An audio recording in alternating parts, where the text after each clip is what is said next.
Okay, good evening and welcome to the Select Board / Finance Committee meeting for February 25th. So first, Select Board opening hearing for a special permit hearing to consider the application of David A. Browse for a property located at 82 Lincoln Road, owned by Bright Star Omega LLC Series B CO, the corporation trust company Corp. Whatever TR Center. So I'm going to open the hearing. I'm going to make a motion to continue the hearing, correct? Correct. Yeah. What date, to what date? Yeah, we have to continue to a date certain. So The planning board. 11th, 18th, and 25th of March are our meetings. It's going before the planning board next Tuesday. And it's up to this board as to which one you would like to have. The dates we have? We have the 11th, the 18th, and the 25th. The 11th, we got some budgets. We'll have budget hearings on the 11th also. Most likely we'll have budget hearings all Yeah, of but us. So, yeah. What's the next one after that? The The 18th, that's the morning meeting. And then the 25th. 25th? Yeah, I kind of don't want to hold these people up too much. The planning board will be. What day are they seeing the planning board? They're gonna be Next ready? Tuesday, Next Tuesday is. the 2nd. Okay, so you think the 11th is too early? The planning board have a decision. Let's hope so. They are modifying. You can always continue, you can put it on there, and then The continue 11th. it again if necessary. Make a motion that we continue the meeting to March 11th at a 6:30 meeting. I'll second. All those in favor? Aye. Aye. Joint meeting with the Finance Committee. You're on, Jay. Okay, just one quick question. Chuck, that was the 11th, that continuance? Yes, Okay. 6:30 meeting. I don't want to have it on the morning meeting. Thank you. Okay, everybody, I'm going to call to order the joint meeting, including the Finance Committee. That would be basically at 6:35 PM. And just for everybody's benefit, I'm Jay Bykowski, the chairman of the Finance Committee of the town of Stockbridge. And I want to take this opportunity to thank our select board, Chuck Cardillo, Roxanne McCaffrey, and Patrick White, as well as our Finance Committee members, the majority of whom are here this evening, Jim Balfance, Pam Boudreau, Diane Rouse, Steve Schatz, Bill Vogt could not make it. And I don't know, Neil Holden, have you joined us? Yes, I have. I don't know if you've allowed me in.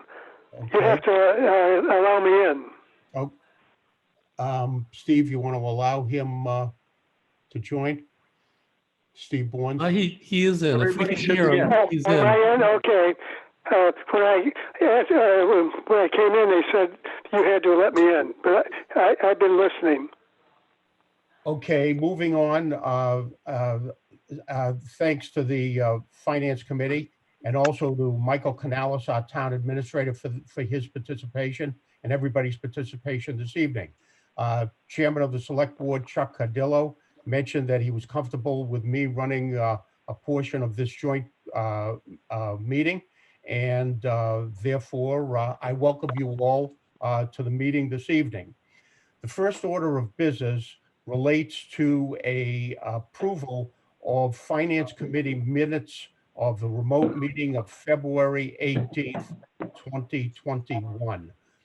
Do any Finance Committee members have any comments or concerns relative to those minutes?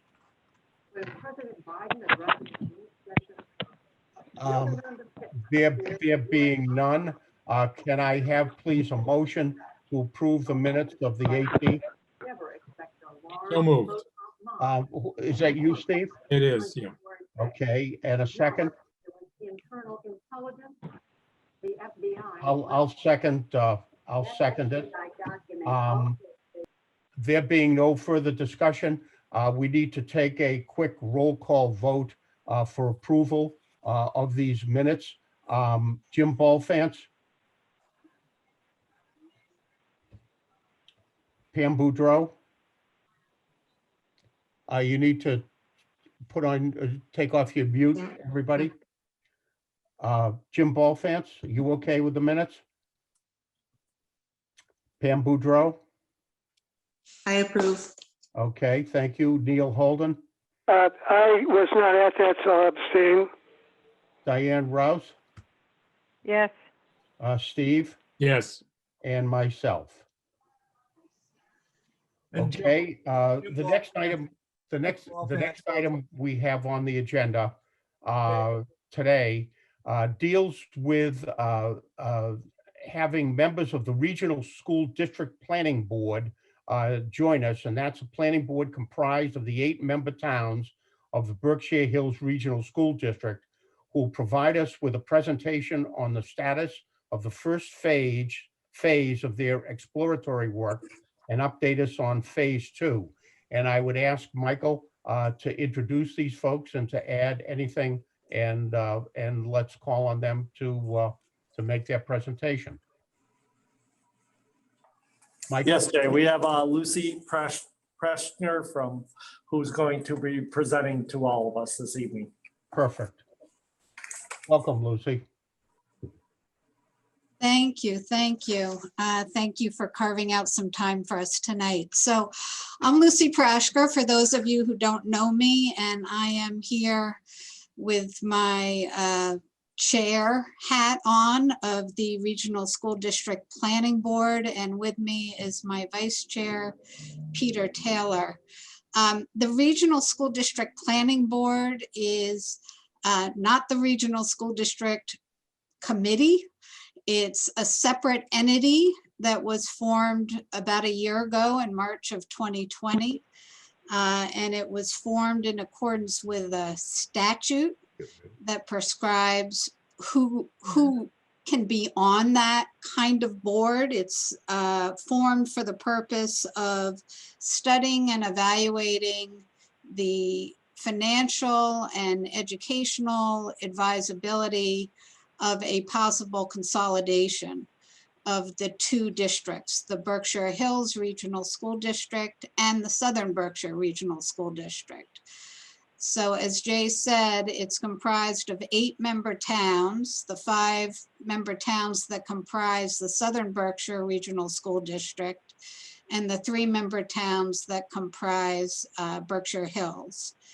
There are 3 members from each of the 8 towns who sit on the Regional Planning Board.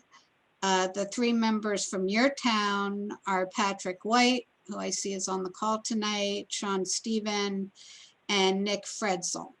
And then there are 3 members from each of the other 7 towns as well. So we have a big board. We have a 24-member board. As I said, the purpose of the board is to study the educational and financial advisability of consolidation. And when we talk about consolidation, we're looking at a broad spectrum of options, from full pre-K through 12 merger on one end of the spectrum to collaboration and sharing of programs and services on the other end of the spectrum, with lots of other possibilities in between. For example, just merging the high schools of the 2 districts. So we're looking at all of those possibilities. Patrick asked me to keep this presentation short because a lot of you already know quite a bit about the work we've been doing. So I promised to do that. So I'll talk for another 5 minutes or so, and then I'll open up the floor to questions any of you might have. We got a grant from the state about a year ago for $50,000, and we used that money to hire consultants to help us with phase 1 of the work. And phase 1 of the work was really just looking at baseline, looking at how each of the 2 districts are currently operating, and how, based on current projections of enrollment declines, each district might look 5 years out. So we had baseline analyses done, both of the finances of the two districts, the facilities of the two districts, the collective bargaining agreements of the two districts. And then we had our consultants do some projections, assuming no change to current models of operation and how things might look in both districts if no changes were made. So what those reports showed was that the declining enrollment trends that we've seen over the last 10 years are projected to continue over the next 10 years. So we're going to have declining enrollments over the next 10 years continue. That's likely going to result in reductions in state funding. They're going to be increase in costs. As you all probably know, the biggest cost in both school districts are the salaries and their collective bargaining agreements, and those costs go up each year. And so the result of all of this is going to be increased assessments to each of the member towns in the two districts. And all of that is going to put increasing pressure on the respective school committees whose jobs are not just to maintain current offerings, but to improve those offerings and programs and continue to improve the education of our district's children. So because of that, because of those trends and those increased challenges and pressures that we see coming down the pike, we thought it important to dig deeper and to look at whether there are other possible models of operation that might relieve some of that pressure on town budgets, on school budgets, and on the school committees.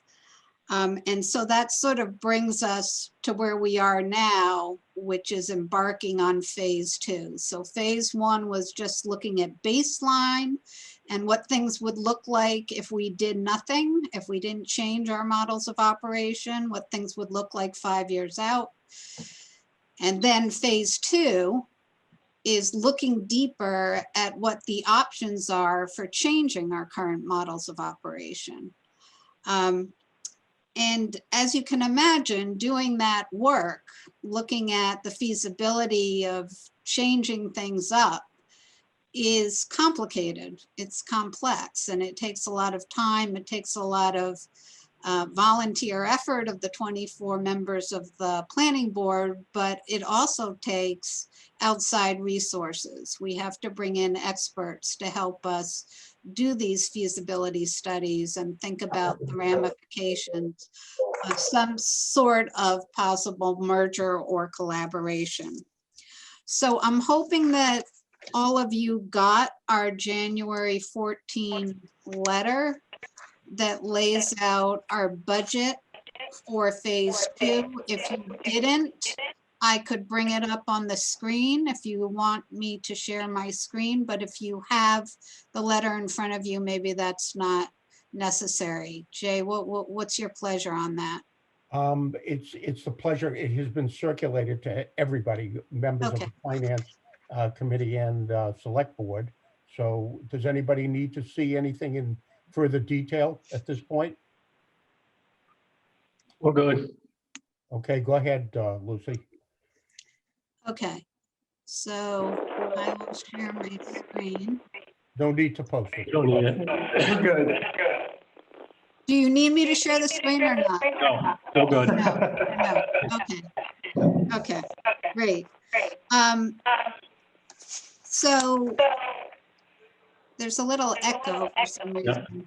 We can still hear you though. All right. The budget sort of falls into 4 buckets. One is project management and facilitation. We're going to have a number of consultants. We have 4 subcommittees. All of that work needs to be coordinated and managed. So we have a bucket for project management and facilitation of the process and the dialogue among the 24 members. We have a bucket for just administrative support in terms of getting meetings scheduled, getting them posted, developing and managing a website.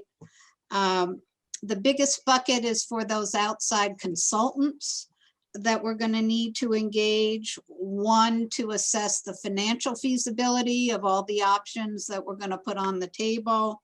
One, to look at educational best practices and think about whether those best practices may be enhanced or challenged by a merger of the two districts.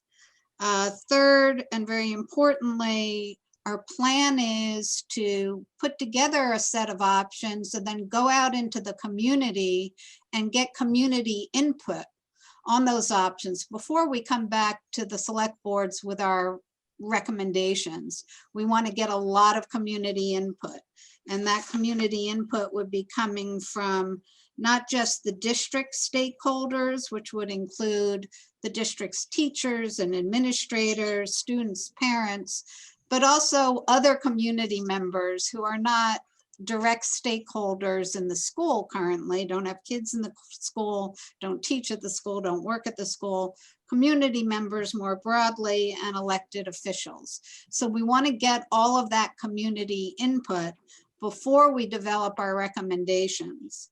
So we have allocated for that survey and focus group research to gather input from community and school stakeholders. And then finally, we have consultants we're going to need to look at operations and transportation to see how that might work if the districts were merged or some parts of the district were merged, or we just collaborated better in some of these operational areas like food service and IT and transportation. So that's the biggest bucket. And then we just have sort of a small stakeholder for outside legal counsel.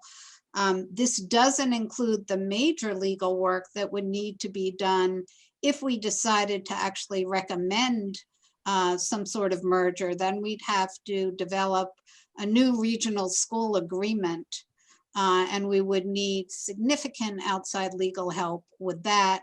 But that's probably not next year. In terms of our timeline, we're thinking over the next 12 to 18 months, we're going to do this work with our consultants. We're going to gather that community input. And then depending on the community input and the results of those studies, we may then decide to take the next step of actually thinking about a new regional school agreement. But that is far from certain at this point, whether we're going to get to that recommendation. So all of that combines to a budget of between 154,000 rounded and 184,000 rounded. The reason there's such a big range there is that these are estimates right now. We have not yet gone out with a request for proposals. We don't have any bids in yet, but we've spoken to a lot of folks who do this kind of work for a living. And we think we're in the right general ballpark with this budget for the next 12 to 18 months. We've asked each of the 8 towns for $15,000 to contribute to this effort for a total of $120,000. So that's 30 to 50. Good. Are you at Ken's or are you home? That's $30,000 to $60,000 short of our budget. We have applied for another state grant. We applied for that state grant on January 25th.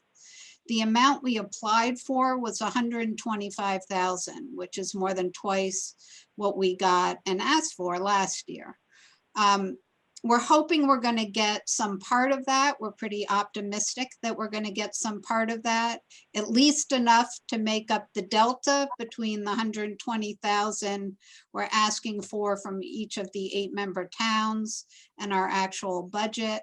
But it is very possible that we'll get more than that, that we'll get something closer to our actual ask from the state. If that happens, we're likely going to adjust downward what we're asking from each of the member towns. So while we're coming to you tonight with a request for you to consider $15,000, it may be after we hear from the state that we're going to reduce that ask based on how much we get from the state. Lucy, it's Yes. Jay. I have a quick question for you. You have indicated the timeline is 12 to 18 months. When do you propose to start phase 2? Yeah, it really depends on whether we get the state money and when we get it. We've been told that we are going to hear on the state application very shortly. In fact, I thought we would have heard before this meeting tonight. But within weeks, we will likely have an answer on that application and know how much we're going to get. And it takes very little time between when the grant is awarded and we actually get the money in the bank. So as soon as that money is in the bank, we can engage these consultants and get working on phase 2. So we don't have to wait until July, right? Which is the earliest we could receive money from the member towns if we get some state money in before then. Any questions, further questions for Lucy?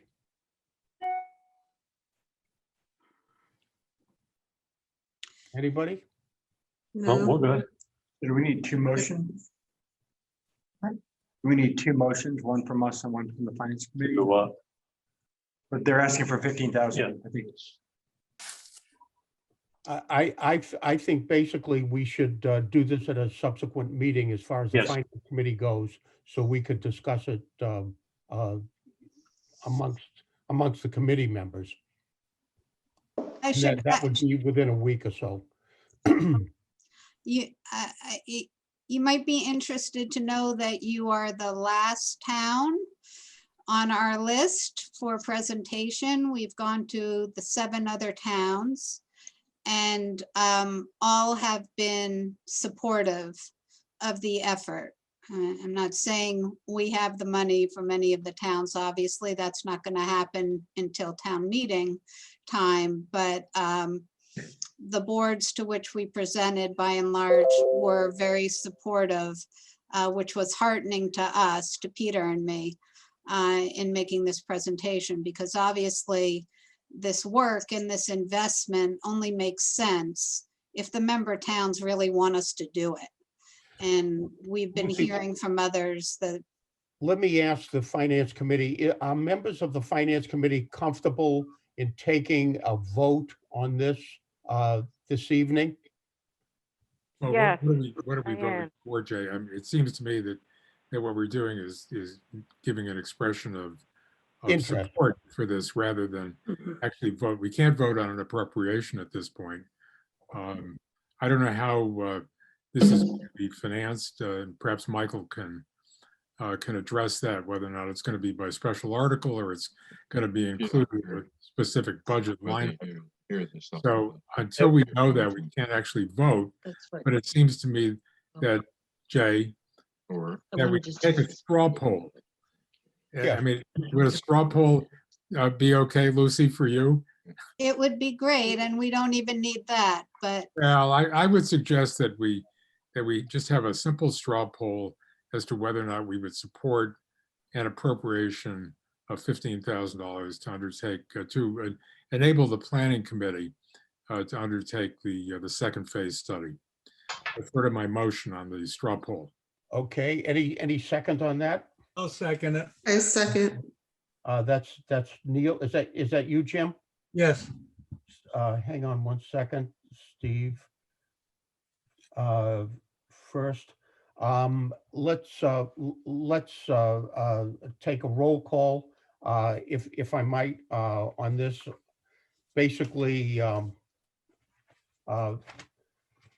Jim, yes. Pam, Yes. Neil Holden. Diane, Yes. Steve. Yes. And myself, yes. Lucy, you have a unanimous expression of interest at this point. Okay, That's terrific. Thank you so much. that's from the finance committee. I should have looked forward to get one from the select board.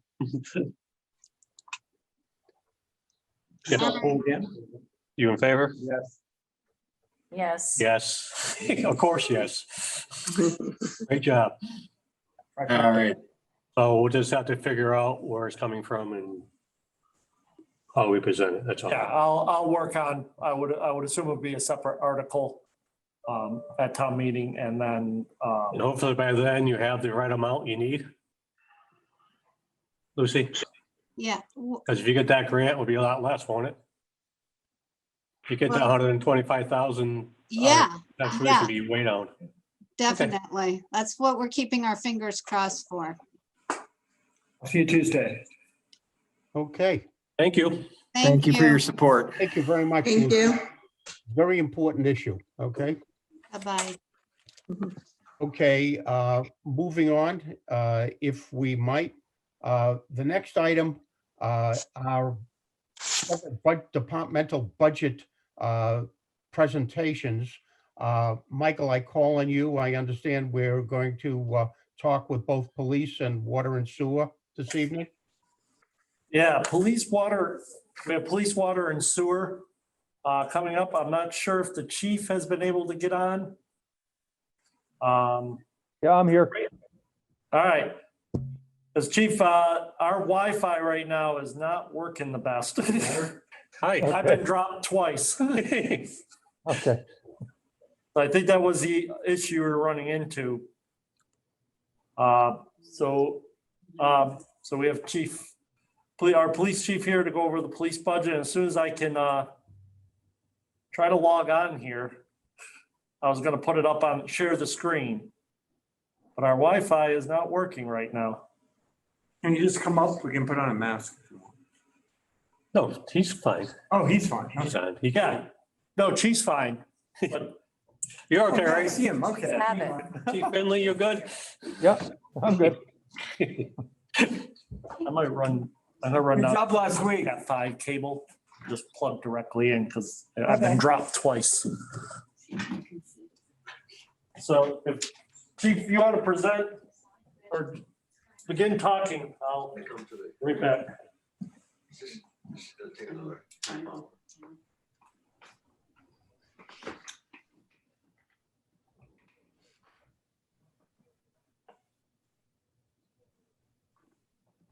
What you doing? Hmm? What you doing? He's going to get a Cat 5 cable. He's gonna plug into the wall. So he gets his Wi-Fi back. I'm looking forward to the day when we can have a real meeting again. I don't know. That'd be great. Oh, I know. This is very difficult. I think we should think about picking our date Picking a date for the May meeting. for the traditional, Or right? I think it should be whatever that Monday is, that Saturday before at 10 o'clock. Weather pending, Can't hear you. that Saturday. So we just have that one Monday. Put it back to that Saturday at 10 o'clock like we did last year. For the meeting? So if we have it outside, it'll be, Yeah, if we can do it outside. if you can't, just do Assuming it. everything goes well. Yeah. Right?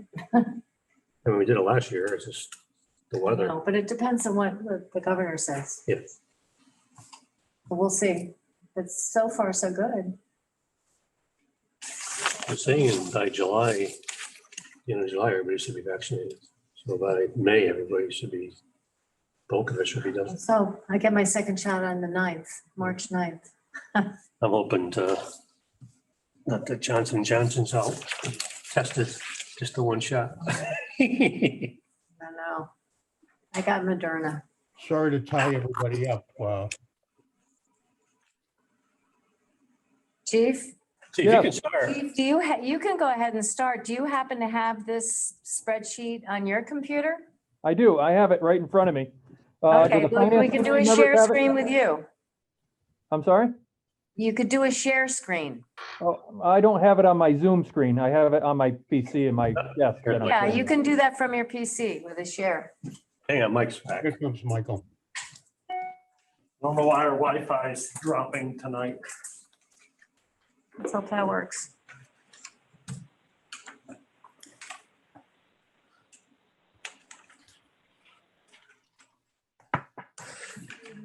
And I have it. Oh, no, I don't have a Cat5 connection. I have a C connection. Let me try to log in again. Need an adapter. Nobody has it, so. But Daryl, you can actually do a share screen from your PC that you're on now? I can't because I don't have the budget on this laptop that I'm using for the Oh, Zoom. okay, okay. Michael, if we can't seem to get it on a public screen, why don't we go through the highlights that require just further discussion on behalf of the Yeah. the Right. group? Not to tie everybody Now up. the chief left. Right. There he is. All right, the Wi-Fi is up again, so I don't know how long it'll last.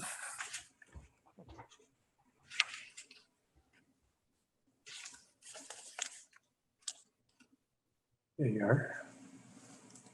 Hi, Zach.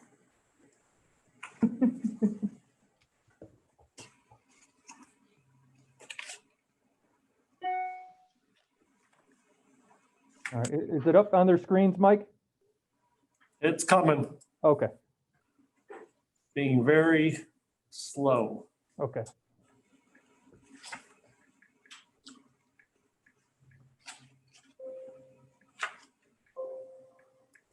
I'm glad I ate dinner before I came down. I'm glad I had my supper. Yeah, I forgot to eat all day. I finally ate about 5 o'clock. Hilarious. I mean, this is such. Who'd you call a clusterfuck? Yeah.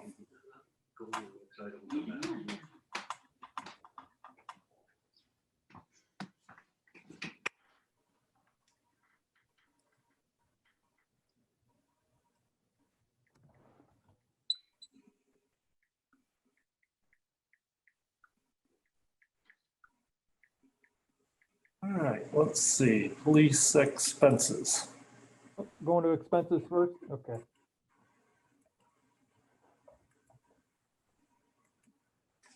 All right, let's see.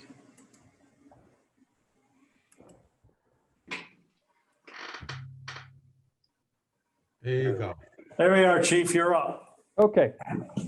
So what we did this year is we went through, Mike and we went through really to try to get a budget that's more reflective of our needs and how much we use. In the past, we'd given back a lot of money at the end of the year. We weren't using it all. So you'll see items like the first one, radio repair, and you can see what we used over the last several years. So this year's budget reflects what we would truly need in that budget to make it work. You know, so we've reduced that by 60%, down to $1,000. As you can see, in 2020, we only expended $231. In 19, we expended $800. So we weren't coming close to the 2,500. So we thought at $1,000 we'd be safe, as our highest expense over the last few years was $800. So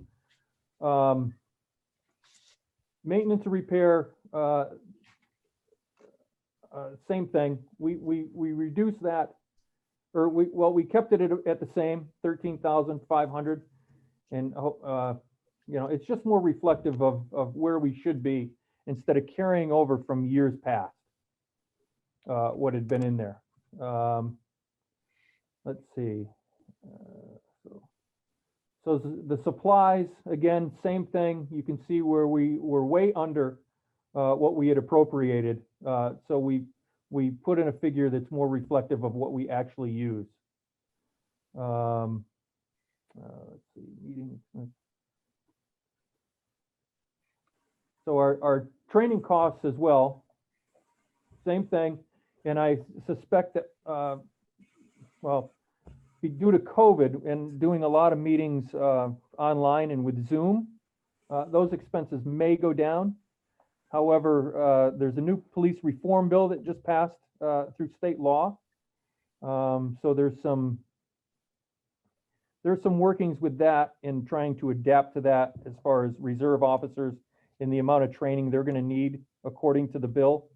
That we might be looking at large increases in training for that, but that's for another day. That's not going to affect this year's budget at all. So if you'll go down to the last line, new patrol equipment. We have $53,710. So that is the expense for a new police cruiser. We're replacing a 2017 Ford Explorer with a 2021 Ford Explorer. This cost here, the $53,710, reflects the cost for a hybrid cruiser. Now, the difference between a hybrid cruiser and a regular gas cruiser is about $3,000 as far as just the vehicle itself. So the reason why you'll see that this expense is so much more than in 2020. 2020 was to replace the Chief's cruiser, which requires about half the lights in it and about half of the equipment on the inside. It doesn't require a prisoner cage. It doesn't require a mobile data terminal bracket or the terminal itself. It doesn't require a lot of the stuff a regular patrol cruiser requires. Also, unfortunately, Ford from 2020 to 2021 redesigned that cruiser. They no longer make the sedans at all, but they've changed the SUV, the Explorer SUV. They've lengthened the car by 4 inches and they've widened it by 4 inches, requiring us to purchase all new equipment for it. So the light bars from the old ones we can't transfer over anymore. The prisoner cages have to be replaced. These are big expenses. So that's why that number is so high. I mean, it could be reduced if we went with a regular gas cruiser. It could be reduced by about $3,000. However, if you're interested in the statistics about hybrids, I can give you that. That's up to you guys. Aren't there gas savings when you go with a hybrid? Isn't that going to be offset for that increase? Well, yes, not only will it offset the increase of the $3,000 over the course of its life, it should make that money back. Now, according to Ford, the big change in these cars, well, the gas mileage gallon per miles is significant. It's let's see, it's 24 miles to the gallon with the hybrid, as opposed to 17 miles per gallon with the gas. So if you figure, these are Ford's figures, of course. So, but if you figure a car that uses 20,000 miles a year, which ours use more, we average about 33,000 miles a year. But Ford's figures say if you average 20,000 miles a year, that gas mileage savings is about 343 gallons. So we would probably be at 33,000, about 460 gallons a year, somewhere around there. You know, which is that's a lot of gas. And you know, expecting our gas costs to continue to rise, we're at you know, we've gone up 50 cents in the last few months. So I think we're still going to probably project in that direction. Darrell, a quick question for you, if I might. Have in your discussion, would you share with us the experiences that you're hearing from other departments relative to use of these vehicles, please? Yes. So a funny story is, well, Terringham PD just got one not that long ago, a couple of months ago. They had ordered a all gas cruiser, and what they ended up getting was a hybrid. They didn't order it. The dealership made a mistake and gave him a hybrid, and he didn't want it. But they said, we don't have anything else. You're going to have to wait another 6 months. So he said, I'll take it. And he said the other day he is very pleasantly surprised at the vehicle and how well it runs and everything about it. Sheffield has a number of these cars, and they really like them. I haven't heard anything about the reliability of them. There's no complaints that I know of. If these cars were lemons and they were breaking down all the times, it would spread like wildfire among the law enforcement community and nobody would be buying them. We're not hearing any of that. We're hearing nothing but praise about these cars.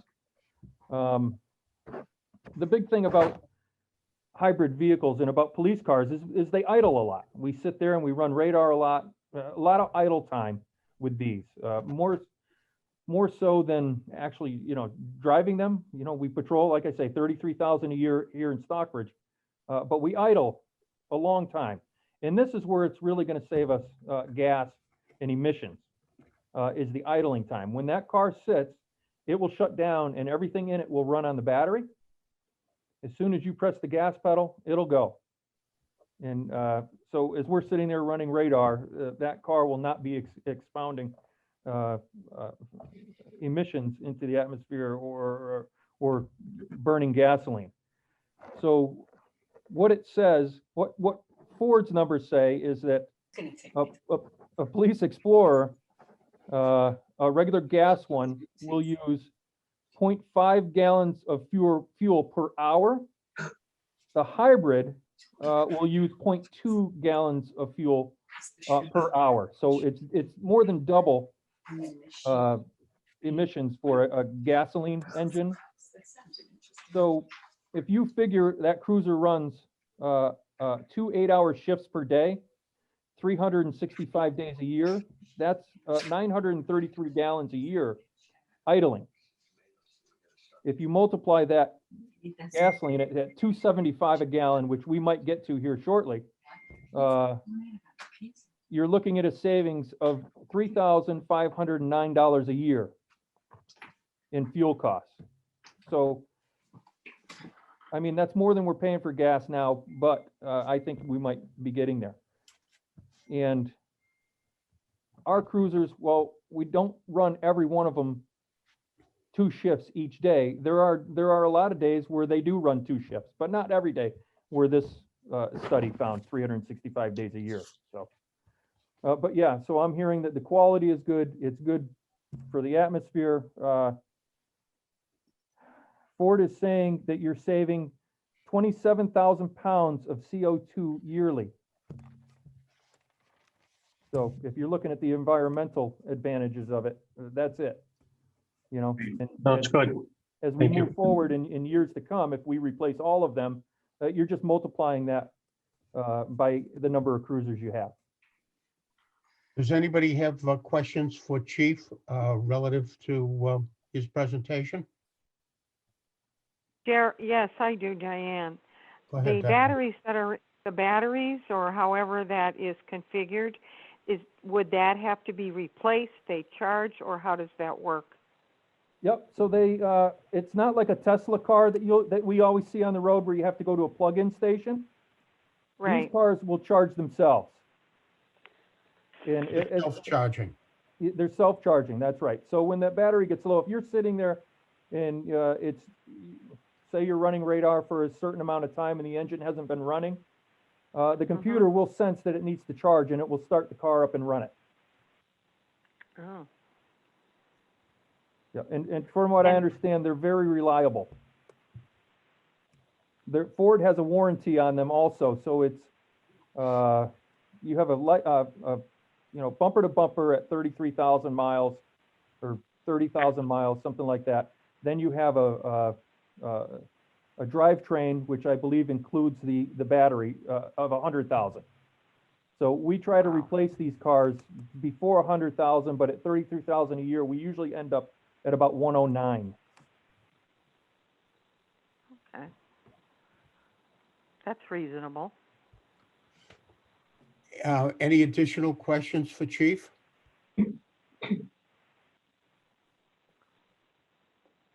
Chief, anything else? Well, good. Yeah. So are we going to look at the police salaries side, Mike?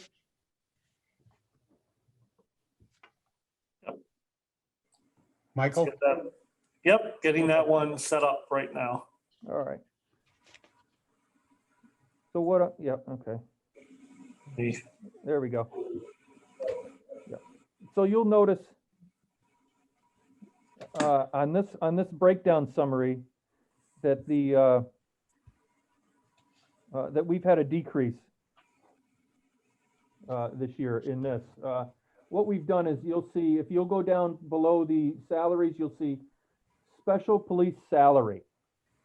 Now that is something that had been in the budget since, oh geez, I don't know, since the Rick Wilcox days in the 80s and 90s, where you could find people that would actually come and cops that would come and walk the street during the summer. Plus, we used to have reserves that would work just one day a week, things like that. That doesn't exist anymore. We don't have that.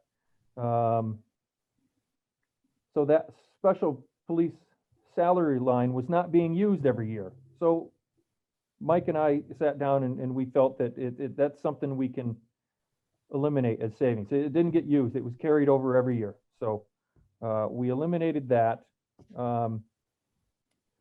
We've gone through the overtime and brought that down to a more, again, another reduction in that to reflect better where we are for our overtime expenses. What we had been doing in years past is just getting having the OT line and then multiplying it by whatever the raise was. We've done a review on that and realized that that doesn't really reflect our overtime expenses. So we've reworked that. So you'll see a big decrease there. Same with the training overtime, more reflective of what we actually use. So what are we looking at here for? Let's see here. Or longevity, yeah, and everything else is basically the same. The rest of it is all collective bargained, so it's predetermined. Really, we weren't able to adjust most of that stuff. That's good. Anything else for Chief? Good presentation, Chief Fennelly. Thank you very much. Thank you. Thank you, Chief. Thank Keep up the good work. All right, any other questions, feel free to email me anytime or give me a call. Okay, thank you again. All right. Thanks, Jay. Michael, do you want to put up, do you want to deal with water and sewer next, or how do you want to do that? Yep, I'm gonna call up water Okay. expenses What a right next. now. Never mind. So Going into the budget for water. I see Mike Buffoni is on. just Good afternoon or evening. Can everybody hear me okay? yep. Yeah, Yeah, Okay, so we did reduce the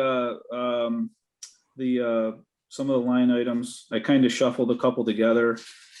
You'll see the electricity right off the bat with the solar array, the water and sewer and the treatment plants and the facilities that the town offices uses.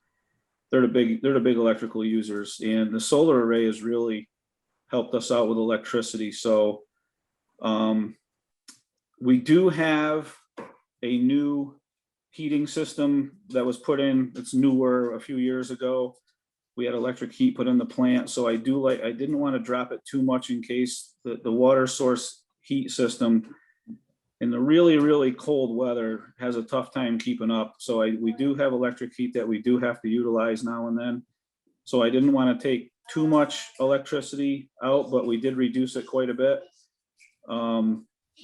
And so we did a reduction on that.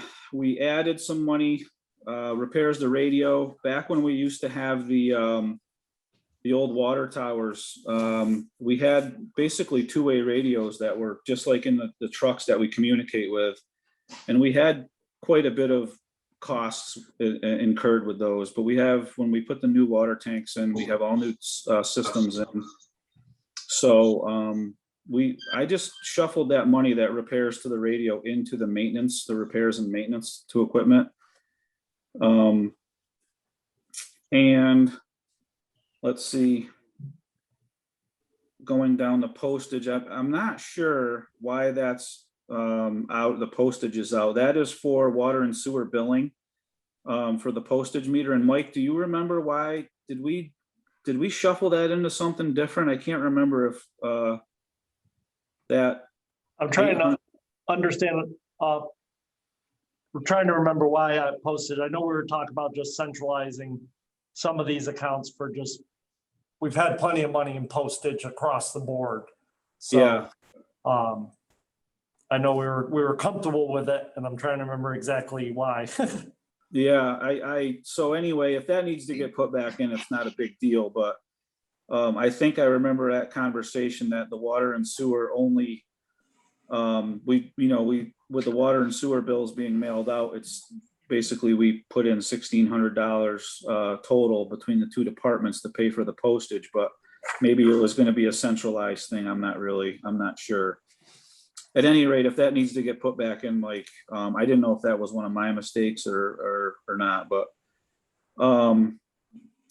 water meters, we've had quite a bit of extra money in that account. We've knocked it down a little over the years, but we're getting to the point where these radio water meters that we started to put in 2007, they had a 10-year guarantee on them, and obviously we're past that. We're expecting to start seeing some of those batteries die in those earlier units that we first put in. We've had a couple, but not anything like we were expecting. So I did reduce that $600.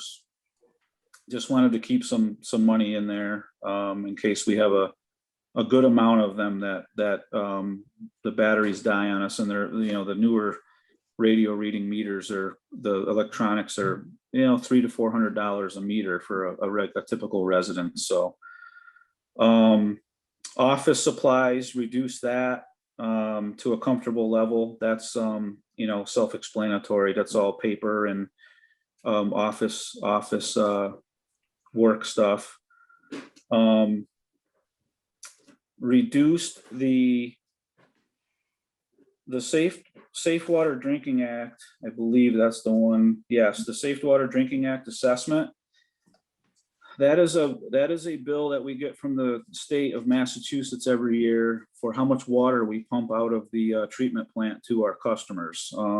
We are taxed on that. I believe that money does go back into training efforts throughout the water, for our training contact hours to keep our licenses active. So that has been a pretty consistent number. They don't foresee any raising of that rate that we pay. So I did knock a little bit of money out of that. The intermunicipal agreement, those are the houses down on the South Lee line are actually on Stockbridge soil, but they are, Lee technically can't bill them because they're Stockbridge residents. So the water and sewer bills get billed to the town, we pay them, and then we in turn bill our town residents. So that has been, that needed a reduction in that fee. So we knocked some money out of that to a safe level. So all in all, just about a 4.9% reduction. And I feel very comfortable in that reduction. I don't think we'll have any problems with our operating budget at that level. Any questions for Mike? Mike, good I presentation. have a comment. It looks like your postage, there's $1,000 over in sewer department for postage. So I'm wondering if that's where it got shoveled to. Yeah, I'm not, like I said, I'm gonna double check this one with Mike as to why postage. It's not in there. We're talking about next year, maybe looking at just centralizing postage as a single line in the budget instead of all over the place. Right. And that, so. Right. Get a better handle on it. Because all that's done now is it's just transferred over as needed. So it's not always hit. So, yeah, We'll take a look at that. Okay. I just have one question. Mike, do you have sort of anywhere in this budget or consulting? You know, for example, I think Lennox Water goes to Tanglewood. I know it goes right down to 79 Hawthorne, which is actually next to me. And I'm wondering, when you look at intermunicipal agreements, there's a lot of houses in various parts of town that might benefit from sort of thinking through whether it's an intermunicipal agreement. Maybe it's not realistic to expand the water system, but we're certainly, in some of the outlying parts of town that border other towns where if they've got it close by, I'm just wondering if anyone's thinking about that and it's a budget to do that. Well, we did look into an internet connection with Lennox and Stockbridge years ago. And I think we might have even talked about this, Patrick, months ago, but yeah, it was a big, big price tag to run water from basically the DeSisto area. That's where our system ends, out to actually our water system ends going right up by Quiet Knoll Road, because we kind of take a cross lots approach to getting up to the water tank on Quiet Knoll, and then DeSisto has their own pump station to get the water out that far. And due to topography and water pressures, our water tanks are the highest point of our system. So going out any further than that is really hard without getting a very, very costly pumping station in place. And I want to say that number, when we looked at that in 2008, I think we looked at that. We had a meeting on that, and it was the price tag that came up was $7 to $8 million. So, and there, there's some customers on the way up through there, but I don't think the cost effectiveness is there to get that system expanded out that far. We're pretty much, the water system is pretty much everywhere it can be without having pressure pump stations in place. And that adds a lot of maintenance, obviously, and big costs, whether it's sewer or water. Usually when you're talking a pump station, depending on the size, it's anywhere from $500,000 to $1 million, so that, if that answers your question. Yeah, just curious. Thanks. Okay. Any other questions for Mike? If not, Mike, thank you for a very detailed, understandable presentation. Very Thank you, much Mike. appreciated. And thank you and your crew for all their efforts. Yep, thank you. Michael Canales, we want to move on to Tony Campetti of the Sewer Department. Hello, everyone. Hi, Tone. How are you? Doing good. So basically, Mike Buffoni, myself, and Michael Canales met a couple weeks ago and reviewed the line item budgets. And as you can see, the top the top row, electricity, we reduced by $5,000, and we may have been a little lenient with that. Just we wanted to make sure that the solar array was going to keep proving what it's been proving over the last couple of years. So we were a little bit reluctant to take a little more out of that line, but so we chopped it $5,000. And moving down to almost to the very bottom, I guess it is the very bottom, was the only other line that we took some money out of, was the purchase of safety equipment. We were budgeting $2,000 and using a lot less than that over the last few years of history, and we reduced it to $1,000, leaving all the other lines alone for this year.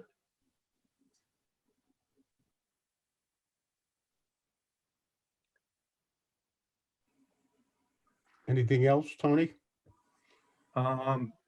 Obviously, there's always unknown with like sludge hauling and things like that.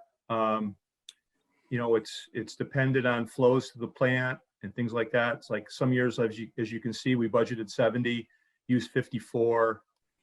We've used 70 as kind of a plateau to start with. You never know what that's going to bring. It's flow dependent. It's tourist driven. It's how many people are in town using water. creating solids into the treatment plant, things like that. Check it out. Other than that, I feel pretty comfortable with pretty much level funding and, maybe taking another year to see where certain things are going to land in the budget. Your fuel line, Tone? Fuel or gas and diesel? Fuel. Okay. You've been over pretty consistent every year. Yeah. So how that works, Chuck, is, we could budget more, but usually we're at the end of the day, at the end of the year, we have money left over. So it kind of just washes out of something else. Okay. So to speak, if you will. I know it sounds like, No, I just want to make sure you had enough, that's all. Yeah. Usually, historically at the end of the year, not historically, but more than likely, we're running in the green most of the time. So it's found somewhere else, if you will, in a line item. Yep. Very difficult item to budget for, Tony. Yeah, it is. It's just, Yeah. Anything else for Tony? Kind of the same question. Is there any discussion underway to evaluate whether we should marginally increase service anywhere? I mean, I was at a Concom meeting on Lake Drive and there was literally an open cesspool next door and it smells terrible. And it's just, and I don't know how hard it would be because I honestly have no expertise in this area. I just feel like, we got edges of our current system that have been built up and that I don't know if we want to think about engineering and investment just to know what the next steps are if we ever want to do them. Well, we've never really looked into it in depth as far as Lake Drive, but we've always been receptive to the people down there that if they wanted to come up with a plan to somehow pump sewage up to the Route 183 DeSisto interceptor line, that it certainly has the capacity to accept probably most of those houses, if not all.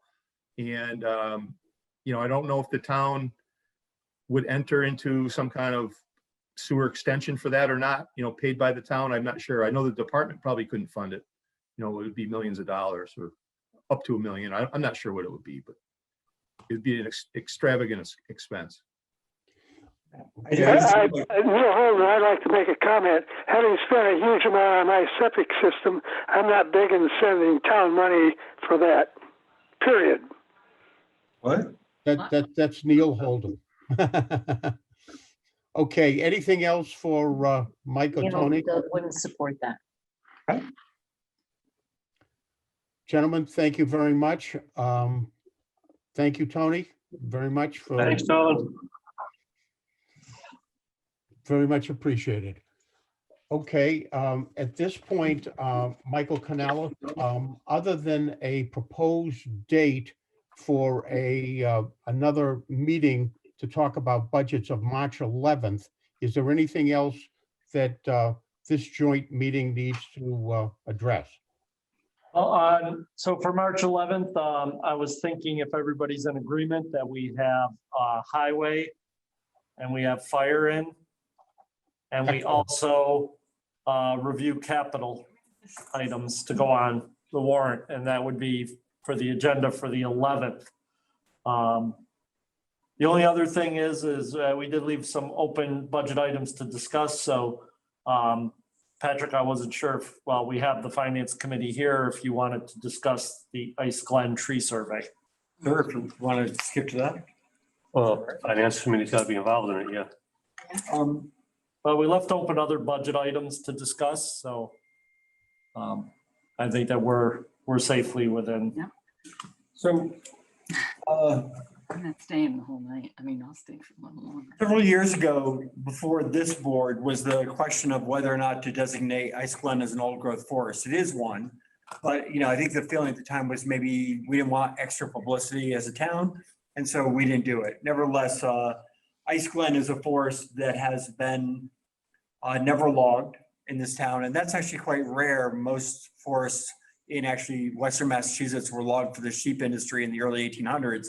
Very few trees were left, and yet for some reason, the town has this old growth forest that the decision makers in town for 300 years have protected. Knowing that, and then someone randomly mentioned to me that that they had started seeing some woolly adelgid, which is an insect that attacks hemlocks. And we all know, of course, about the white ash borer problem as well. With these 300 to 400-year-old trees, hemlocks and ash up there, I kind of put two together, and I called up a guy named Bob Leverett, who is the leader of the Old Growth Forest Network in New England. He then called up a guy named Ken Gooch, who was the Director of Forestry for the Department of Conservation and Recreation for the entire state of Massachusetts.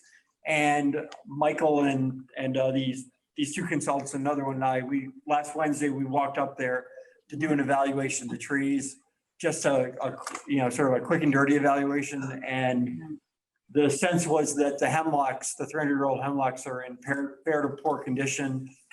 There is a potential treatment for them. Without the treatment, they predicted many, if not most, would be dead within 2.5 to 3 years. So the question we have for the town is, do we want to save those trees? And if so, there's a process that the state of Massachusetts uses in its forest, which starts with an inventory and assessment using GPS tools. And I have put forward a proposal that we got from the retired head of forestry for the state of Massachusetts, the DCR, to do such an inventory for $6,000. And I would propose that we start by understanding what the nature of our problem is. And then once that comes in mid-May, we make a determination as to whether, based on whatever costs we come up with, whatever future potential grants we might get. One good piece of news is that because there's so many good things about old growth forest, the intersection of old growth forest and climate change for grants is very, very positive. And there are many sources of grants like the USDA and DCR and federal money, other federal money. And we easily may be able to structure some grants to pay for some, if not most, of the work to save these trees. But, we need to get started just because the timeline is so tight and the budgeting cycle is obviously once every year. I just thought I should bring it up because it came up at our meeting. Well, do Michael, you have a can I- copy of that proposal here? I send it around and I have copies of printed for you. Yeah. Michael, can I inject one point? It's Jay. One of the concerns the Finance Committee has raised is a general tree inventory of the growth throughout the town. And it's something that has not occurred. And I'm wondering, if this could be part of the whole election cycle where we do have a new candidate running for tree warden, and mainly in the interim until we come to the town meeting, we deal with an emergency situation. If the Ice Glen tree removal is an urgent problem, that's something. Tree removal, though. The removal is a problem. There is money in the budget on a tree removal line. Michael Canales, I don't know if you have checked that out. Ray, I did check that out. What Patrick is proposing is a tree inventory to protect the trees, not tree removal. And then because the tree removal line is under an elected official, it'd be up to that elected official, but there's still quite a bit of work that needs to get done in the spring under our tree removal. So I did look into it. But I want to comment on that. One of the things that the guy from the state pointed out was that those old growth trees are right up abutting the trail. And the cost to remove those, if they do die, if you want to keep the trail open and safe, is thousands of dollars per tree. I mean, it is, there's so many reasons, budget, like history. I mean, this could literally be a disaster for the town unless we just stop, I mean, I don't want to be dramatic, but I'm just saying that it's a problem that, there's 3 insects attacking them. You got the woolly adelgid, you got the scale beetle, and you got the native lupin caterpillar, and they're all working in tandem. And last year we had a drought, which they think significantly weakened the trees too. The good news is they can be treated, but we need to figure out what's going on up there.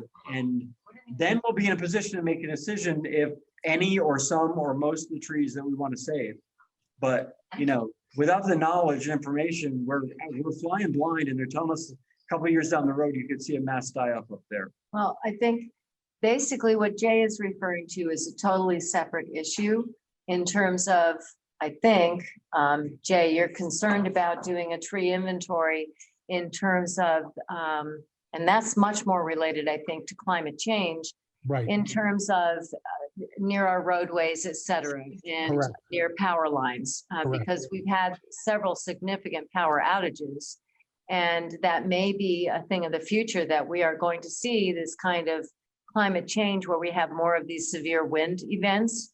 And so I think that's one type of inventory. And what Patrick is referring to is the old growth in Ice Glen. And that, I don't know how you argue that that has to do with, the insects have to do with the climate change, because the insects have been here for a long time. I know. No, the benefits of saving them. Myself. No, what they talk about is how, with climate change, hemlocks are so good at keeping heat out of the forest that it becomes a refuge for animals. The soils within old growth forests provide, the reason why it's grantable, if you will, is because of the nature of old growth forests and how rare they are. You know, we have the tallest shaggy oak hickory in all of New England up there. We have the tallest hemlocks in all of New England. We have the oldest hemlocks in all of Massachusetts.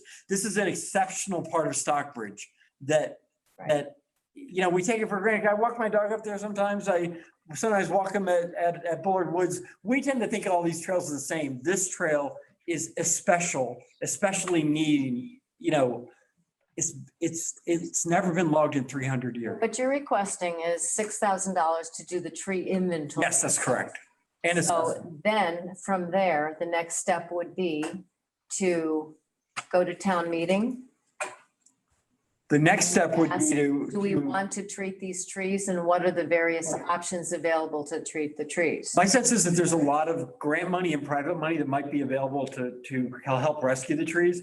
I would only propose that if the inventory comes back with a handful of trees in poor health that are literally 12 months away from not being able to be rescued, that the town consider, in the short term funding that, and most of it, we would go to the state and federal government to try to fund. There's a lot of folks interested in old growth forests and not letting them die. I really think we can, that looking at the giant expense of treating the trees relative to this expense is not something we're going to have to fund as a town. Patrick, Michael, can I just ask a question?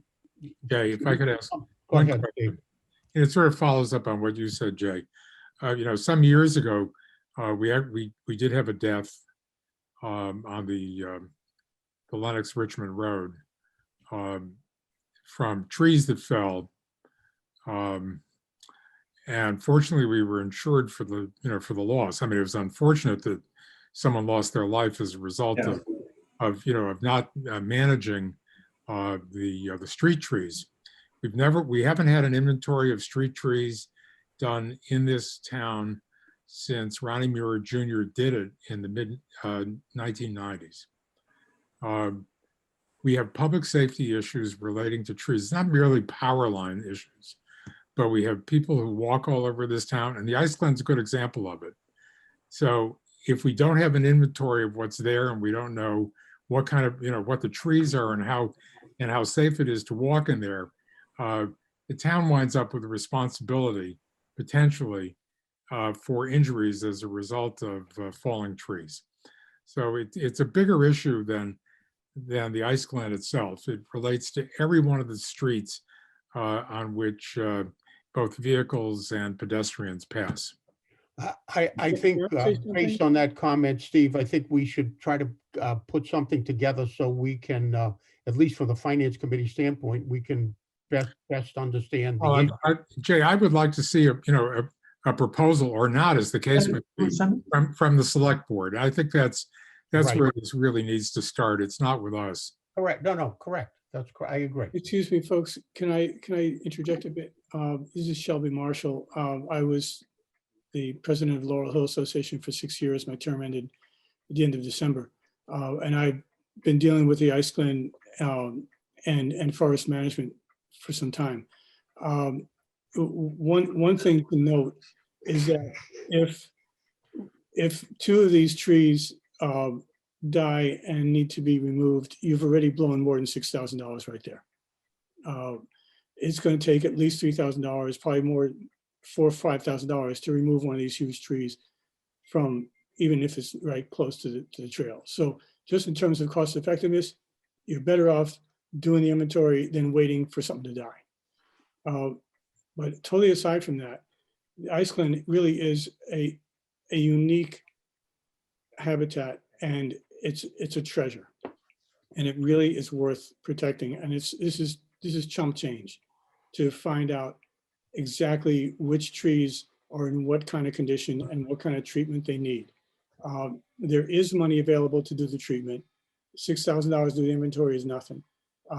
Also, for ice glen and for other town-owned forests, there's a state forest stewardship plan program. Laurel Hill is having a half a dozen or more of our properties done, getting forest stewardship plans done on them, including, the Laura's Tower property, which is contiguous with ice glen. The town can apply and will undoubtedly be granted the money to do a forest stewardship plan for the ice glen property and for any other town-owned property that is largely forested and that is more than 11 acres. And I think it's worth doing, just putting in those applications in the coming spring and get those plans done. But there really is money available for a lot of this work, especially because of climate change. And Roxanne, the truth is that the insect attacks are really exacerbated by climate change. These insects, including things like the emerald ash borer, which is killing our ash trees, they're moving up north into new territory because of climate change. And in fact, ice glen has some huge ashes and some other things. The hemlocks are not the only really remarkable and special trees in ice glen, and they're all worth looking at and preserving. So. Michael Canales, can we get something from the select board so that we can understand what the issue is, whether or not there's funding, what an approximate cost is, so we can totally get a handle on this situation. So I think we need some more information. I've had my hand up for quite some time. May I make a comment at this point? Who's that? It's Kate Fletcher. Okay, I don't see it, but go ahead. Okay, so I dropped a publication into the chat box for anyone that's interested, and it's a booklet on a PDF on forest carbon. And not only are these trees at Ice Glen important to the town from the standpoint of our history and as a resource, but they are also providing important ecosystem services in carbon storage and carbon sequestration. So I would like to support Patrick's suggested proposal, and I actually hope that you will extend it beyond Ice Glen to other parts of town, like the very important Brothers Trail off of Olivia's Overlook. We all know during the pandemic that some of these resources have gone a long ways to providing people with a place to get outside and to walk and to hike. And I just can't stress enough the importance of these types of resources to our town. Thank you. Okay, thank you, Kate. Jay, Jim Ballpants. Yes, Jim. I just want to clarify, I believe what we're really talking about here are two separate issues. It's Patrick's idea that approximately 6,000 to do the inventory, the study of the old growth forest, as well as the second issue being, as Steve raised, the point of the inventory of the trees basically along every road in Stockbridge. And personally, I support the idea of Patrick's recommendation, and I hope that the selectmen will come forward with that. If they're talking $6,000, that's a small amount to save a really important resource to this town. So when this is, this study have to be done before It would be the, done by May 15th because it has to be done, like in the springtime frame. The only reason I'm trying to, I'm bringing this up outside of our normal budgeting process is because the timeline of when they might start dying is so short. And so I got this really well-renowned forester to agree to prioritize this in April and May and give us a report by May 15th. And it's just because of the literally emergency situation we're in. Right. I'm in favor of this. Yeah, I don't have any problem with the $6,000 inventory at all. I just wanted to clarify that we're talking two different, as Jim just said, we're talking two different initiatives here. And there's also, I think, a very important issue in terms of public safety and power outages. And power outages can be a matter of public safety depending on what time of year they happen. Yeah, well, So I think for that we tonight, also should pursue that. but for tonight, It's a separate topic. Jay, what would it take to get the funding for this project to get it going? I think it would be helpful if we could detail what's involved with the $6,000 and how the select board would propose to fund that. It's a non-budgeted item, and send that off to the. Did we send the proposal to them earlier today? So we'll, Can we do this in? we have to get, we can do at the next meeting, a reserve account transfer as one possible option to fund this. So. So we we'll can get that. we'll wait for that. Yeah, we'll do it the next meeting, And all the paperwork and everything to them. That's fine. and then we'll work on we'll get to do that, whatever, to look into doing the streets. I can bring it back to the May 11th, or March 11th meeting. Yeah, it was who do And- we contact, who do we Approve. for, Yep. and that could be done at the annual town meeting, that part. Right. And I just Okay. appreciate any. That sounds good, or, not good, We'll Steve? let you get Chuck the reserve fund transfer and the details, okay? Yeah. In advance of the 3/11 meeting. Yeah, we'll give you all the information and our recommendation and move forward on that. And then we'll have to move forward on looking into the streets and see if we can get something done before the May meeting. Is there any further business to come before this joint session? No, If not, would it be appropriate for the finance committee members to sign off at this point? Would that be all right? yes. Oh, yep. Thank you, everybody. We thank you Still very on much. TV right here, though. Thank you, everybody. Thank you. Jay, Yeah. thanks, everyone. Okay, now we're into some meaty stuff. Bylaw discussions, including but not limited to short-term rentals, kennel bylaw, house number bylaw. So How do you want to proceed on these? start with the hot topic of the We don't hold everybody. short-term rentals. Where the heck is So really, well, we don't have to make any decisions now. We do have two proposals that are in front of you to be reviewed. One is more of a full regulatory bylaw, and then one is more around just a shorter bylaw that would just address enforcement when we have issues that arise. So really, it's which direction does the board want to pursue for the month of March? And this is something I think that we don't have to spend a lot of time here tonight, but we need to, by at least the next meeting, decide which one of these courses. Oh, we can only decide in the meeting, so, yeah. Yeah. All right.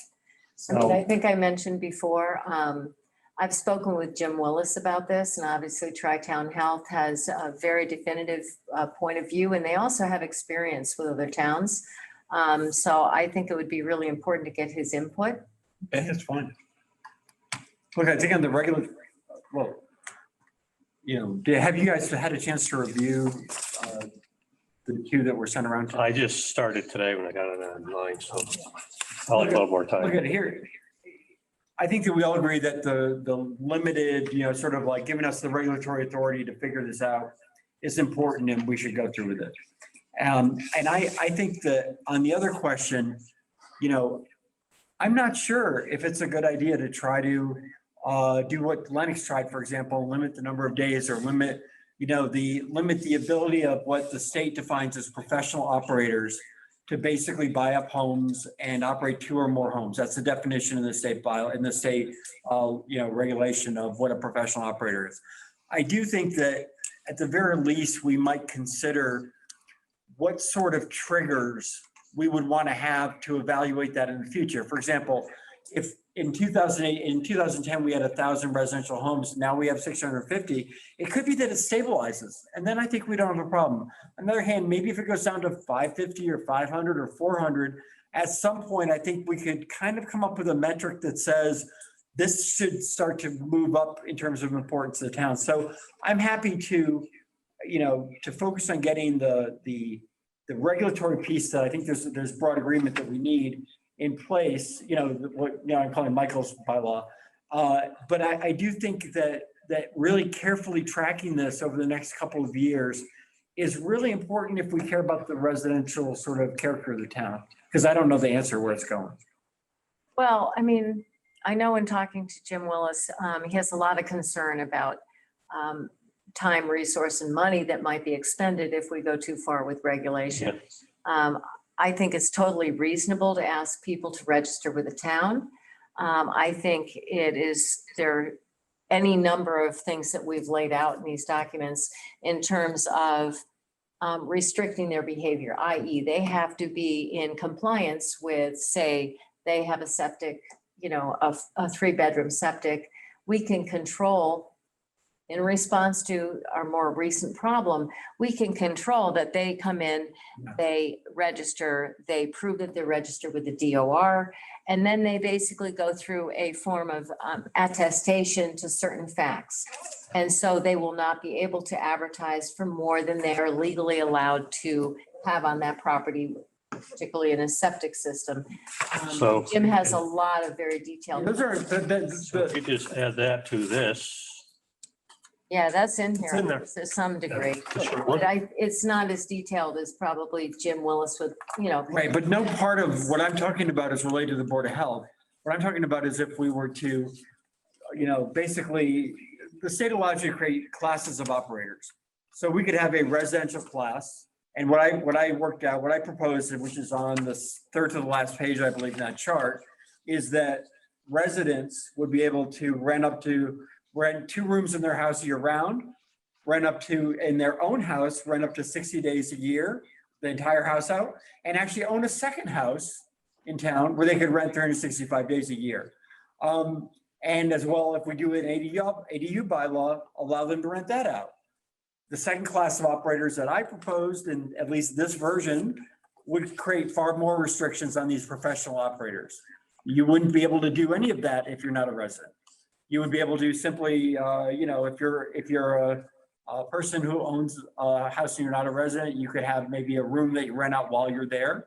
You would be able to rent out your house 365 days a year as a professional operator. So really, in aligned with state law that allows us to treat the goal of residents being able to afford their mortgage and therefore having income to subsidize that mortgage differently than people buying up our houses and renting them out. And so that is what the nature of my regulation plus proposal is. It has nothing to do with the Board of Health issues. I am comfortable with whatever Jim wants to do on the Board of Health issues. I'm wondering if we want to limit. I'm wondering, how do you enforce that? What's the enforcement mechanism of what you're talking about? As I pointed out before, there's an entire platform that just does that called Granicus. Even if we didn't want to, just because, we don't have to enforce it, and yet it would still be the law. And it would create a disincentive for people to buy the houses. Well, I think this is going to be a lengthy topic, and I really do. Yeah, no, have I'm fine. Health involved in this because of his previous experience. I mean, he has hands-on experience with regulations about short-term rentals. So I think it would be wise to have him involved in the conversation. And as I said, I'm as far as the Board of Health kind of style regulations, or really any regulations, I'm open to, I think this is an important topic that maybe requires its own meeting, a lot of public input. There may be some homeowners who have input. It's really hard on Zoom to do this kind of work. And it may not be that this is the year to push this, and I'm comfortable with that. The only thing I'm asking is that we keep track of, where we are with residences versus second homeowners versus short-term rental owners. Because I think if those numbers start to change dramatically, during COVID, post-COVID, the next 2 years, we really need to make sure there's still a town here. Well, and the one thing I would like to do is make sure that we respond to, the most recent problem we've had. On the other hand, I have to point out that of 103 or 104 properties that are registered with the DOR, we're talking about one that we've had significant issues with this year. And I think in terms of, at least as a starting point, requiring that someone come in and register with the town, give us all the contact information. There has to be a local either owner or property manager, someone who is the point person when there is a problem, when there's an emergency, and have them actually attest to what they have with limitations on what they can advertise as available rooms. That's basically. That's one to add to yours, Michael. That's what I Talking think. about the advertising restriction. And there It's in has there. to be, Oh, it is, yeah. obviously, we can fine people if they're in violation of this. I would also add something that Michael and I talked about this morning, is if we find that someone is running a short-term rental and they have not registered, I think that should be a severe fine. As a deterrent to just being a scofflaw. It's like, hey, if we hear about this, and the way that we hear about it in town hall is we get complaints. We get phone calls, we get emails, we do hear about it. Neighbors are paying attention. And so that's how these things are coming to our attention. And if we have them register and we set this up, I think in compliance with what I think Jim Willis thinks is reasonable for Board of Health, water consumption and sewer, et cetera, then, and attach fines to that, I think at least we're headed in the right direction and we're addressing what we're dealing with right now. Right now, then we can No argument. really do a major one for next year. Right. So we need to come up with something that you have to register. You gotta pick a date, what you gotta register by. It should be pretty soon after the It would be May meeting. proposing within, the other communities of Barnstable, Plymouth, and them had within 2 months of the passage of Okay. that you had to register. Then, so that's Excuse me, can I ask a question? This is Stephen Stern for Emerson Lane. And you're Steve. talking about potentially putting any kind of town rules for short-term rentals off until the summer, the meeting for the summer or May of 2022? No, we'll have, This year. what we're talking about for this May meeting is registering. If you have a short-term rental, you gotta register with the town. And in that will be how many people can rent it according to the bedrooms. If you're on a private septic. So that will limit 2 per bedroom. I think anywhere. One above you could have 2 per bedroom plus 1. So If you 3. have 3 bedroom, you could have 7 people in the house. Okay, so that would be in there. So they can't advertise for anything more. If you have a 3 bedroom, you can't advertise any more than 7. Or if your septic system is less, then you have to go with the septic. Yes. Michael, I have to say, I don't love your section 3 under additional requirements. I think it creates a lot of wiggle room for the number of people they can have there. Under the sanitary code, those could be considered bathrooms or bedrooms, so I'm not, is that the one? Which one? No, it's section 3 where there's, unless they've got additional space requirements with footage and all the rest of it. I like to keep it simple. If you've got 3 bedrooms, you can have 6 or 7 people. Not, I've got a giant ballroom I can put 20 more people in. The problem with that is that your we're saying that bedrooms are listed by the assessor.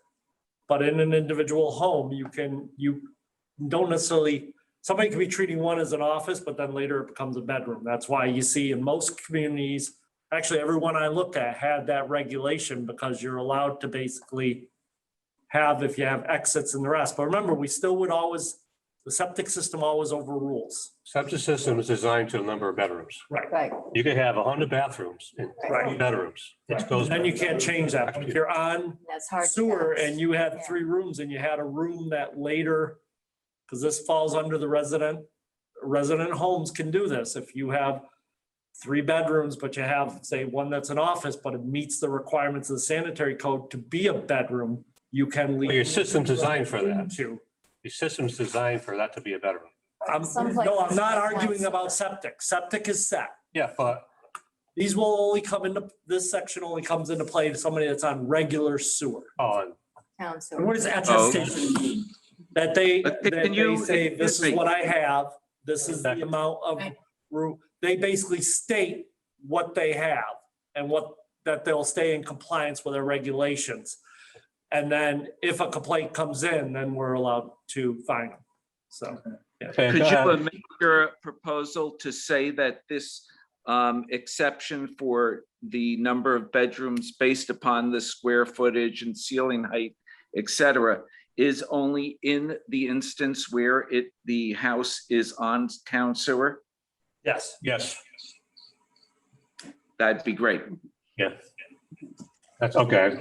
Yeah, my point was wrong then, because, yeah. That has to be- Septic That always has to be really overrules. stated. That's the Yeah. point. That has to be very clear in the bylaw that you're talking about someone who's on town sewer then. Right. No, Everybody it'll be knows that, very, yeah. it'll be very clear that the septic system rating overrules anything else. So if you're on a septic system, you can only have as many people as your septic system is rated for, period. So, Right. yeah. If you get too complicated now, you might not have anything. No, we have to keep it simple enough that we can enforce it and take care of the issues that have arisen. I will run this by Jim Willis. Yeah. Just so you know, there's Back and bring it back for the next meeting. There's 22 people on the call and we can only see 8 of you at a time.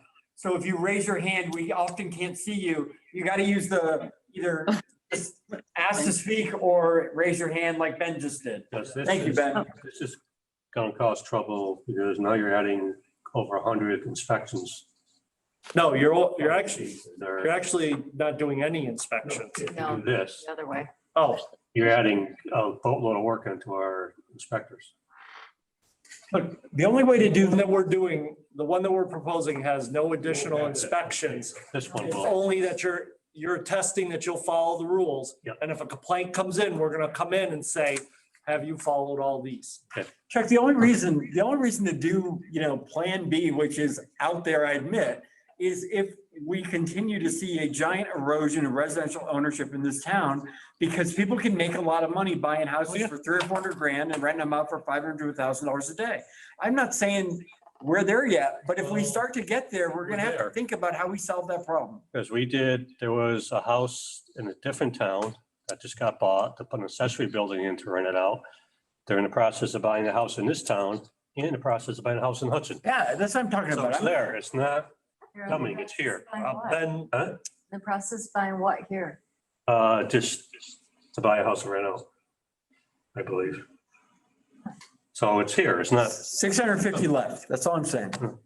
Ben's had his hand up for. Go ahead, I'm sorry, I can't see. Yeah. What seems to me, in addition to the septic system, that this particular owner has violated the fire safety codes by putting people in a basement without an exit. So there needs to be some way to enforce that as well, because he's renting to multiple families. So he's separating out people and putting them in spaces that really he should not be. And in that case, because the septic is rated for 3 bedrooms, this bylaw the one that Michael's proposing would allow him to do 3 times 2 plus 1, which is a maximum of 7 occupants. So, he Even can in a only advertise basement- for 7, and he can Even- only fill it with 7. Yeah, but even in a basement without egress? No, there's 3 real bedrooms in the house you're referring to. He doesn't need to use the basement if he follows the law if we pass this one. He follows the law, that's the key. Hi, I'm Isabel Rose, and we're the house actually right behind the Cardy house. Our concern is that on Airbnb, he's advertising this home for 15 plus Right. renters. Right. You won't be able to do that. Change that.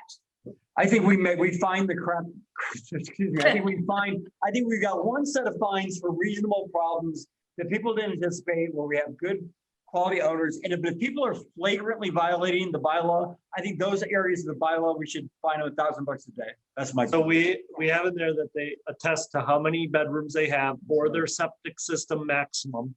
And they can only advertise that. And if we catch them advertising outside of that, if it's reported to us, we can fine them at a daily rate. That's what we're, remember, we gotta check through to make sure every step of the way that we can. We're gonna run it by our Board of Health, our legal counsel and the rest. We took some of these examples from Barnstable, the Cape, and places that have. And these are fines that eventually, you know, this is the equivalent of like a tax lien, right? If you don't pay these fines, you know, you get a lien on your house. You could lose your house if you don't pay these fines. It's So- that each day the Scofflaw is the violation yellow exists, Okay. well, each day that the violation exists constitutes a separate offense. And so there's an escalating amount of fine, but every single day that you're in violation. So this guy would owe us, you know, the world if this was already in place this year. So. Hi, this is Steve Stern. I'd like to point out to you that he has already defaulted on one mortgage, went to a foreclosure auction. Okay, but that's not. See, this isn't about that guy. He's We're not It's not about one bylaw for person. One scofflaw. We're trying to write a bylaw that protects the town as a town, you know? I get that, we're loud and clear though. Okay, we're gonna get this kind of written up in a draft form, and then we can fine tune it again. Go ahead, Mr. Rafferty. Keith, you're on mute, I think. You're muted, Keith.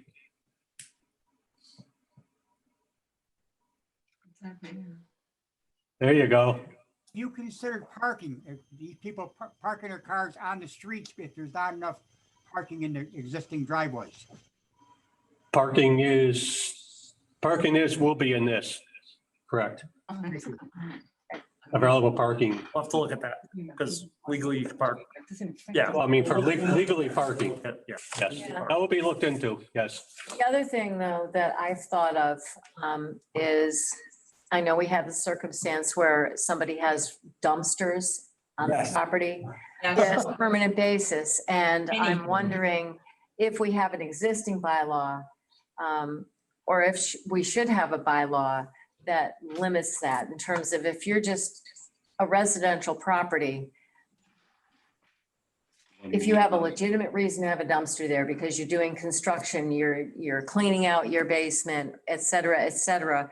But if you should not be allowed to have a dumpster there, just take away your trash for a residential property. Or a single family or even a double family home, you don't need to have a dumpster. Okay, so let's, How people feel about that, because I find that pretty offensive to drive by, you know, through a residential neighborhood and see a dumpster there without any evidence of actual legitimate need for it. Yes, we have that with that house too.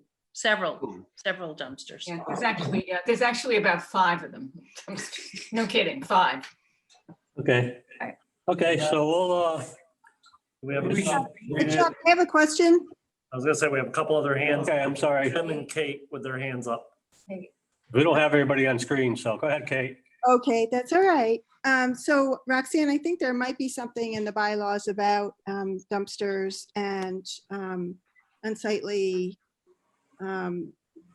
trash and so on left in yards for extended periods. But my question is for Patrick and or Mike. I'm wondering if there's been any consideration given to, I know with short-term rentals, there's a 2-tier options for taxes. I think the lower tier is 4% and the upper tier, I can't remember if it's 6 or 8%. But I wonder if you've given any thought to that. I mean, it seems that we are paying, you know, the town is incurring costs over short-term rentals. And so it seems like it would be worth giving that some thought. Look, I think it's every dollar we raise with the local occupancy and restaurant tax is a dollar that comes from a tourist, and it's a dollar that lowers the raise and appropriate number for the rest of us. And I don't see any reason to keep it at 4 personally, because it makes the property taxes go down. We can't spend the extra money. we raise and appropriate what we need to meet the budget. So, you raise an extra 2%, which is 33% more on the Airbnb or local occupancy tax. And that might, on a regular year, raise $200,000 or $300,000 extra, $100,000 extra. That directly lowers the amount we need to raise and appropriate, and therefore the tax rate. So yes, Kate, I completely agree. We need to get around to doing that. Yeah, I agree also, Kate. I think it should go from the 4 to the 6. Oh, thank you, Roxanne. Thank you, Patrick. I appreciate Me it. too. I'll agree. We all agree. I also appreciate this is so long overdue, so I'm really glad that you all are working on it. Thank you. Okay, any other questions? I see that Jim has a hand up. Jim? No, I had my tree up, or my hand up, not my tree. I was looking at an Arbor Day brochure here, but no, I have no questions now. Okay. Thank you. Okay, so we'll keep you updated on that. We should have something, if not the next meeting, would be the meeting, the 25th. Yeah. Maybe. I'm gonna try to have at least a continual discussion for the 11th. We can be fine tuning this as we go along. Yep. Gotta do fire inspections. That should be according to the code of the year of the house. All right.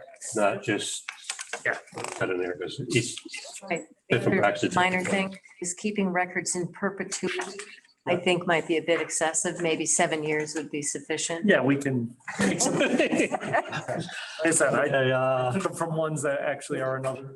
Let's do the building numbering. All right, so this is, I did sort of what I think I overheard you saying that you guys had done. I picked one, I picked several, I kind of took parts I liked from each one. I combined them together. I showed it to Vin, our fire chief. I then showed it to Donna. She marked it up. I have the accepted changes version here if you want it.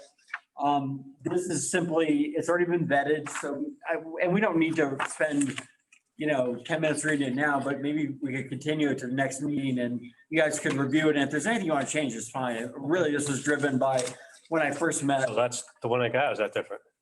No, it's the one you have. Okay. The one, that you have. Yeah, I need more. It was right with the markups from. Which one you going with? Doesn't seem to be incorporated in. Town of Stockbridge one? Is the uniform built house numbering system. This one is ours. That's the one you want to go with? No, we're not renumbering the houses. We're just simply putting the requirement that they put up the. Okay, well, I mean, the issue though. I think the issue is renumbering the houses. Is uniform. That's the biggest issue. You got First responders. 5 on one side of the street and you got 98 on the other side of the street.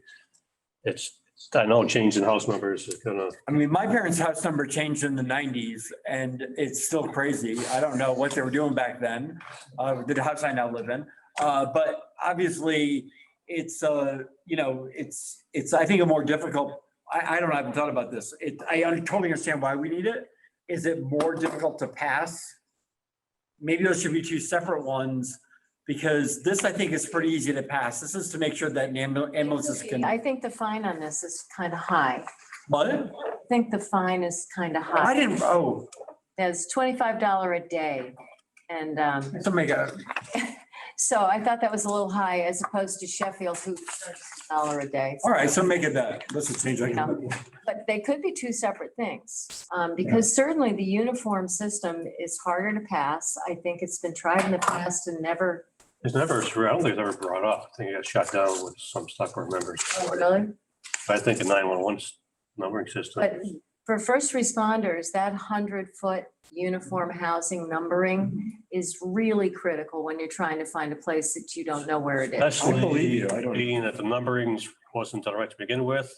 Like you got, like I'm 7A, my neighbor's 7, you got 9A and 9 on one side of the pike and 9A on the other side of the pike because they didn't leave room for. Right. And there's a lot of that going on and that gets really confusing. Right. It's a much bigger issue. I mean, but So yeah, this is certainly possible as a separate piece, Yeah. but if you gotta, but you want to do they'll this. have to change all their numbers, they won't be Okay. happy. So, Okay, we'll discuss. I just think there's a number too, where like, you go down like on these calls for Concom or whatever, you go to a site visit and the road forks and you got one property on one side of a shared driveway and another on another side with no numbers, and you can't see the houses from the fork. And it just is so like, I mean, in an emergency, I can just feel it's really, bad. So anyways. Okay, any questions from anybody out there on that for right now? Can we post these to the town website as, Yeah, if you guys would like to post. I think the short term, we're not quite ready, maybe the next meeting. If Why don't we wait on we this? need to post this one, Wait till the next meeting so we got a chance to go over it. all right. Yeah, and so we have like maybe a draft ready. Yeah, so we'll plan after the 11th to start posting. All right. A kennel, dog kennel, Okay, this one's farther along because this actually got worked on last year and now Donna Brewer is on in front of her. And she added something and it had to do with the confinement of dogs. Yeah. Emergency circumstances, but found we it- don't have a fee in here, so we have to put the kennel fees. We have to plug in a couple of numbers. And I know that Chief Fennelly had recommended that we raise some of our fines. Okay. Um, From $10 to 15? yeah, but I don't think he wants to raise them that much. But the bottom line is what this does is this addresses the situation where if we have a dog that's a dangerous dog, someone is injured, we now would have with this bylaw change, we would have the ability to then confine the dog. We could order the dog muzzled. It gives us a lot more leeway in responding to those kinds of situations where there is a dangerous dog and people feel very threatened. I only have one word that I was gonna suggest we change, and that is in the first sentence where section 4, dog owners are required to restrain their dogs. I would rather have it read control their dogs. That is, we have basically an entire culture of users at Bullard's Woods and at Gould Meadows of responsible owners. There's easily over 1,000 a month, 2,000 a month. I mean, it's always full of people. It's wonderful. And it's the actual way people use those parks. And you see that? It's in the first word on the first page, first sentence, section 4. Where are you looking? Section. Right at the top. At the top, dog owners are required to restrain. I just think that.